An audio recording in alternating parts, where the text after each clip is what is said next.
my name's Rebecca Eakins and today we're going to be discussing water births. Women can choose to labour in water and to give birth in water, or to get out of a birth pool and give birth on dry land. There are two types of birth pools widely available. The first is a freestanding unit, which are often used in hospitals and midwife-led birth centres. And the second is a blow-up pool, much like a giant paddling pool, used in hospitals but also can be bought or hired for use in a home birth.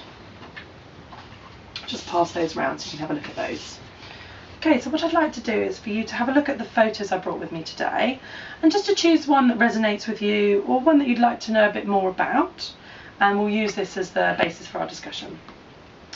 Okay, so Ruth, you've picked up this image here and said that you feel the woman looks really calm and in control. A recent Cochrane review showed that women felt more in control and more satisfied with their birth experience when they had that experience in water. And the NICE guidelines states and endorses water for pain relief in labour. Warm water helps to relax and soothe a labouring woman much in the same way as a nice warm bath would.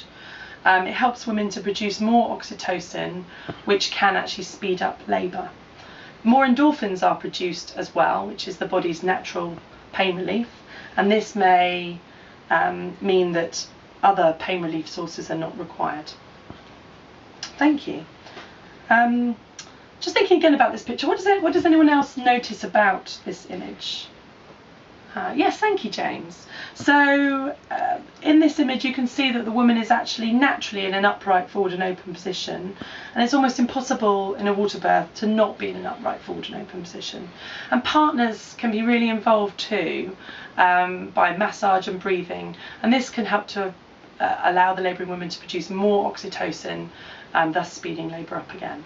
Thank you. Okay, Deepak, you've picked up this image and said that you're very interested in the actual process of giving birth in water. Thank you. So when a baby is born in water, the midwife or the mother will gently bring the baby to the surface, taking care not to pull on the umbilical cord. The head of the baby is gently lifted out of the water, and this will trigger the stimulus to breathe. It's actually the exposure to air and the change in temperature that initiates breathing. The baby will then be given to the mother for skin-to-skin contact, which can happen in the birth pool. These images here really beautifully show the baby actually taking its first breath as it is exposed to air there. The placenta can also be delivered in the water if the hospital's policy endorses this. Okay, fantastic. We've just got time for one more. So Sam, you've picked up this picture and said that you think the baby looks really content and happy in this picture. So the Baby Centre Medical Advisory Board states that babies born in water tend to be calmer and cry less. And the thinking behind this is that they have come from a very watery world. The amniotic fluid within the womb is very watery, and then they've come into water, so it sort of eases that transition for them. Thank you. Okay, thank you very much for all your contributions. So are water births available to all women? What have you heard about this? I'm seeing lots of head shaking. Okay, so the Royal College of Midwives say that all healthy women with uncomplicated pregnancies should have the option of a water birth available to them. But what does this actually mean in practice? Have any of you had the chance to speak to your local birth centre or your local hospital and see what their policy is? No, not yet. Okay, so Aylesbury Birth Centre, which I know a number of you are considering for your births, it's the one nearest to me, their policy on water births is that a woman may not be able to have a water birth if she is over 15 stone, has been induced or has high blood pressure.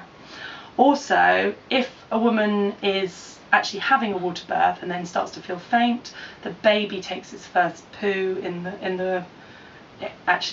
so it produces meconium, or the woman requires greater pain relief such as opiates or an epidural, she may be advised to leave the pool.